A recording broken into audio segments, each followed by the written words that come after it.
চালু করেছে মুখ্যমন্ত্রীর কন্যা আত্মনির্ভর যোজনা। এই যোজনায় উচ্চ মাধ্যমিক পাস 140 জন মেধাবী ছাত্রীকে স্কুটি প্রদান করল রাজ্য সরকার।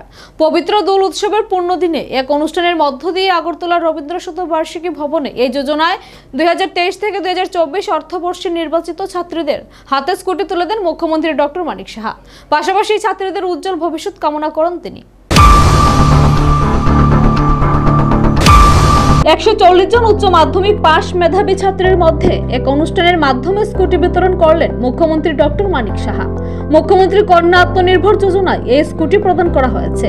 রবীন্দ্র শতবার্ষিকী ভবনের এই উপলক্ষে আয়োজিত অনুষ্ঠানে মুখ্যমন্ত্রী বলেন, রাজ্যে মেয়েদের উচ্চ শিক্ষায় আগ্রহী করে তুলতে রাজ্য সরকার অঙ্গীকারবদ্ধ। এর জন্য বিভিন্ন পরিকল্পনা গ্রহণ করেছে সরকার। ইতিমধ্যে রাজ্য সরকার ক্ষমতায় আসার পর নবম শ্রেণী পড়ুয়া ছাত্রীদের মধ্যে 1.5 লক্ষ বাইসাইকেল বিতরণ করেছে। এখন স্কুটি বিতরণ পর্ব শুরু হয়েছে। মুখ্যমন্ত্রী বলেন, সরকার প্রতিশ্রুতি দিলে সেই প্রতিশ্রুতি রক্ষা করে। প্রধানমন্ত্রী নরেন্দ্র মোদী নারীদের ক্ষমতায়নে বিভিন্ন পরিকল্পনার কথা ইতিমধ্যেই ঘোষণা করেছেন। আর তার নির্দেশিত পথেই রাজ্য সরকারের তরফ থেকে উচ্চ মাধ্যমিক পাশকৃতী ছাত্রীদের মধ্যে স্কুটি বিতরণ করা হবে সে প্রতিশ্রুতি দিয়েছিল রাজ্য সরকার। কিন্তু এই প্রতিশ্রুতির পরে বিরোধীদের তরফ থেকে রাজ্য সরকারকে তীব্র সমালোচনা করা হয়েছে। কিন্তু আজকের দিনে দাঁড়িয়ে বিরোধীদের আর কোনো কথা বলার উপায় রইল না। আর এটাই প্রমাণ হলো সরকার প্রতিশ্রুতি পালনে অঙ্গীকারবদ্ধ। তার ফলশ্রুতিতে এদিন 140টি স্কুটি প্রদান করা হয়েছে। মুখ্যমন্ত্রী বলেন, আগে স্থির হয়েছিল 100টি স্কুটি প্রদান করা হবে টিবিএসসি বোর্ড থেকে পাশ করা মেধাবী ছাত্রীদের মধ্যে। কিন্তু এ নিয়ে বিভিন্ন সময়ে প্রশ্ন উঠে, যার ফলে সরকার পরবর্তী সময়ে সিদ্ধান্ত গ্রহণ করে শুধু টিবিএসসি নয়, সিবিএসসি বোর্ড থেকে পাশ করা মেধাবী ছাত্রীদেরও স্কুটি প্রদান করা হবে। আর এই সিদ্ধান্ত বাস্তবে রূপ দেওয়া হলো হোলির পবিত্র দিনে। মোট 140টি স্কুটির বিতরণ করা হয়েছে এদিন। আগামী দিনেও এই প্রক্রিয়া চলবে। তিনি বলেন, নয়া জাতীয় শিক্ষানীতিতে পরিকাঠামোগত উন্নয়নে অগ্রাধিকার দিয়েছে রাজ্য সরকার। এক্ষেত্রে মহিলাদের ক্ষমতায়নের উপর গুরুত্ব দেওয়া হয়েছে। তাই গুণগত মানের শিক্ষায় শিক্ষিত করতে নারীদের এগিয়ে আনার প্রক্রিয়া গ্রহণ করেছে রাজ্য সরকার। তার পরিপ্রেক্ষিতে মেধাবী ছাত্রীদের মধ্যে এই স্কুটি প্রদান করার কর্মসূচি গ্রহণ করা হয়। আগামী দিনে এই ধরনের কর্মসূচিতে রাজ্যের ছাত্রীরা আরো উৎসাহিত হয়ে শিক্ষায় মনোনিবেশ করবে বলে তিনি জানান। এতদিন ধরে ক্লাস 9-এ যারা মেয়েরা পড়ে তাদেরকে আমরা প্রায় 1.5 লাখের মতো আমরা বাইসাইকেল আমরা দিয়েছি। আমরা যখন বলতাম যে স্কুটিও দেব, তো বিরোধীরা অনেক সময় ভ্রুকুটি করেছে।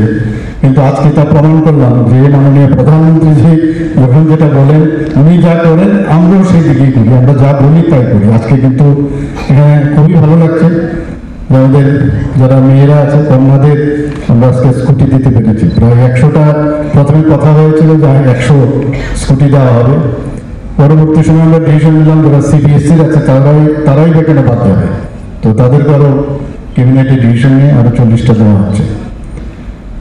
এখানে মেইন যে উদ্দেশ্য সেটা হচ্ছে যারা মেয়েরা আছে তাদের আরো আগ্রহ বাড়বে উচ্চশিক্ষার ক্ষেত্রে। এবং আমরা মহিলাদের এম্পাওয়ারমেন্টের কথা বলি, তো এই যে একটা আমরা নতুন আইডিয়া আমরা নিলাম, সেটা আমার মনে হয় একটা দৃঢ় পদক্ষেপ আগামী দিনে মহিলা ক্ষমতায়নের জন্য।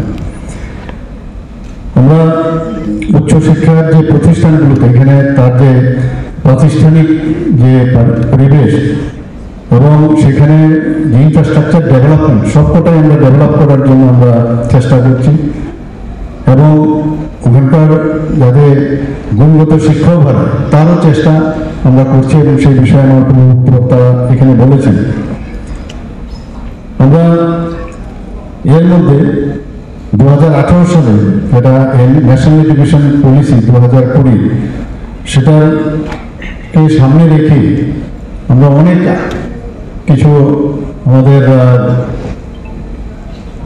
যে উচ্চশিক্ষা দপ্তর অনেক কিছু অ্যাকশন নিয়েছেন। ফর এক্সাম্পল সুপার 30 এই বিষয়ে কথা হয়েছে, লক্ষ্য প্রকল্প এবং সিএম সাথ এইসব প্রকল্প আমরা চালু করেছি। তাতে করে যারা শিক্ষার্থী আছে তাদের মধ্যে অনেকটা তাদের অনুপ্রেরণা যোগাবে।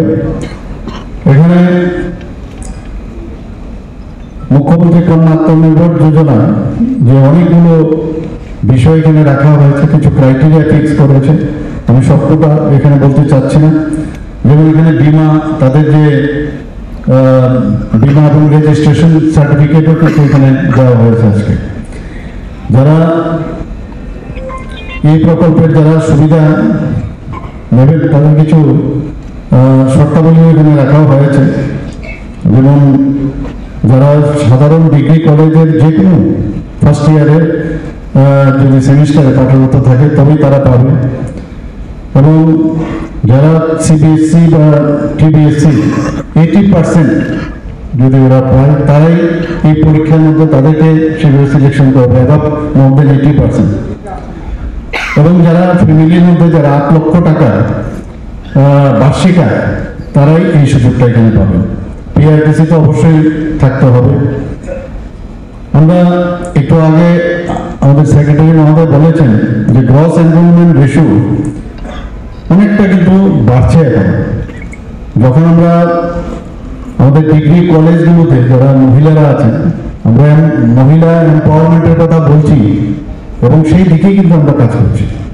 তাতে দেখা গেছে যে যখন আমরা ভর্তি ফি এবং কলেজ ডেভেলপমেন্ট ফি এবং অন্যান্য যে কারণের ফি, এক্সাম ফি, এগুলো যখন আমরা মুকুব করলাম, তাতে করে এই জিআর রেশিও কিন্তু অনেকটা বেড়ে গেছে আমাদের ত্রিপুরাতে।